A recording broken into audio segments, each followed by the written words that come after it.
But certainly in the States, there are many cities that don't have nearly enough cops to carry out a true program of community policing of the type maybe that we've talked about earlier. But if you're talking about reducing the ranks of police union membership by taking away a body of work, you're talking about something as basic to their existence. So it's really entrenched politics. It's entrenched politics. You know, I was telling my union in Seattle, I want a representative of your board. It can be your president, it can be your vice president, it can be your treasurer. I don't care who it is. I want that person to become part of my management team. Oh, you're going to co-opt us. You're going to. It's like, stop. Think. You decide whether you're going to be co-opted. You know, are you really that gullible and stupid? That presumes a fair bit of independence. Thank you. That's right. That's exactly right. What I'm saying is, there are times when we'll excuse you from the table. We're talking about key certain personnel issues and things like that. But when we're talking about policies and priorities, and we're talking about establishing procedures for the robbery detectives or whomever, we want you at the table. You know, you're one voice. You're a key and quite different voice from the ones that typically get heard around my conference table. But they would have nothing to do with it. We were the enemy. We had cordial relationships, you know, we say hi and bye and so on, and so how's the kids and so forth. But we were at loggerheads constantly. They were constantly fighting initiatives that mattered, you know, to me and to others. Is that in that sense, do you think it's a bit of a generational thing? Like, are we really just waiting for a generation of people to die who just grew up without drugs and just can't really viscerally understand what the culture's all about? It certainly could be, but there are a whole lot of aging boomers who have grown up using drugs. Yeah. They know. Yeah, but there's still a lot of people that generation just older than that are still in power and still My in generation. Yeah, that's why, and I think like you can have so much more effect. Like for Gideon and I to get up and stand there. Oh, you young kids, you're part of the culture. Yeah, but we're part of the problem. When you get the bed and things are going on, Norman, you can have more influence. Yeah. Well, you know, I draw parallels between those of us who are really old and fancy ourselves as leaders in whatever movement, as silverbacks. You know, we are the silverback gorillas, and we are not to be messed with because we have some experience. Now, if you're a silverback gorilla who favors drug prohibition and continuing the drug war, you're still going to be quite formidable. And that's, by the way, I'm assuming the guy that wrote the letter that was so offended by this editorial that our people had submitted. But if you're on the other side, at least you have the potential of saying, man, this guy's been there. You know, he's been through the war, and he has come out of it with this orientation and this agenda. That's something worth listening to. Yeah. So good point. Thank you. I'll use that. Yeah. I just wonder how that's going. Yeah. And just the last thing I wanted just to get you to clarify, because you sort of it's come up, but I'd just like to get you to technically explain your position on being for legalization opposed to decriminalization. Decriminalization benefits the user. If I'm a marijuana user and I get arrested today under a system of prohibition with no decriminalization, I get not only that physical custody arrest or that what would amount to a traffic citation, a misdemeanor citation in my country. I get an arrest record. I am now a criminal. I may go to jail if I have enough marijuana on me, and I may not be a trafficker at all. But a hoarder, you know, and I've got enough marijuana on me to reach a certain threshold, which varies state by state by state, I may go to prison. And I may go to prison for a long time because I am a criminal. People really still are, aren't they? Absolutely. It doesn't happen so much here very often, but in the States. 40,000 New Yorkers, city of, not state of, city of New Yorkers were arrested last year. The overwhelming majority of them young people, poor people, and people of color. So yes, it still happens.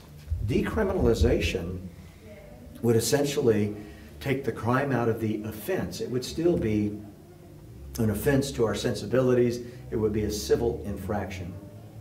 You might pay a $100 fine, for example, but you wouldn't go to jail and you wouldn't get a criminal record. So you remove the stigma, you remove the threat of incarceration. It's a good thing for the user. It does nothing about the traffickers, about the violence, about the corruption.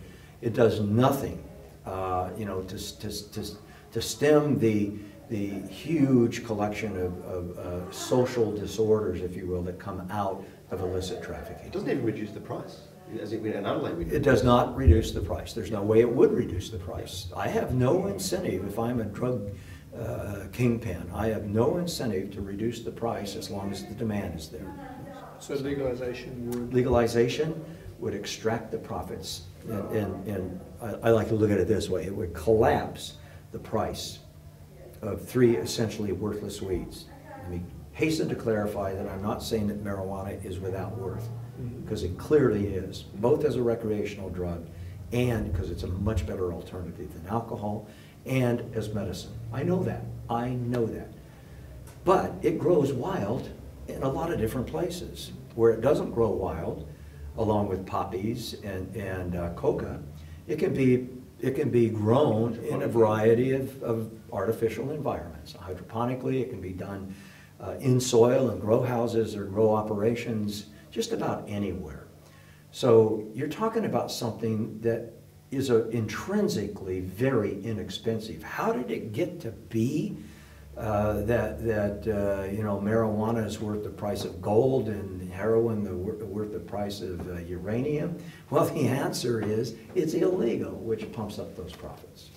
Yeah. You know, it's interesting because one of the things that always annoys me in this whole debate, I've mentioned this in talks I give, is that, you know, people often cast us as radicals, that we're advocating some sort of radical thing. And I always say that, you know, for me it's very much a middle of the road. I advocate a middle of the road thing. The radicalism is laissez-faire availability, which no one advocates. I've never heard anyone say heroin should be sold in the corner shop. Or prohibition, what we have now, where we don't even make any meaningful, intelligent distinction between the effects of one illicit drug against another. You often hear police and people say in Australia, well, you know, methamphetamine is really bad, ecstasy is sort of preferable, but the penalties for getting caught are exactly the same. There's no corresponding differentiation of penalties, so it's one of the big problems with the way we're cast, I think. Have you thought about some of the regulatory regimes that would work? Because, you know, in my view, certain drugs like heroin are very easy to make, like methadone.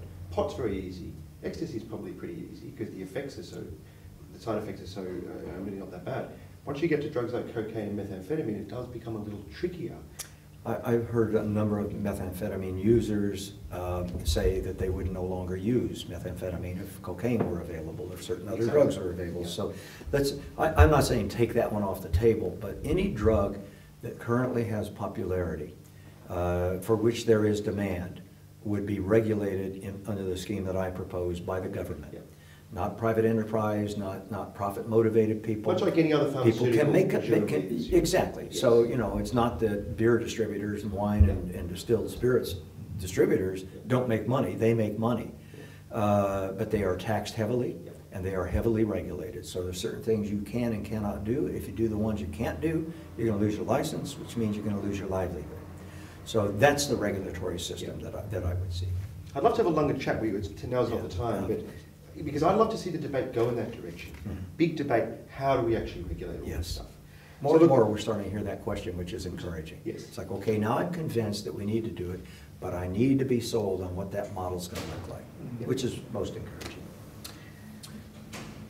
I think we've asked a lot of questions. I mean, I think it's been a pleasure to talk to you, a pleasure to meet you. Likewise. Thank you. Thank you, Brandon. You know, in November,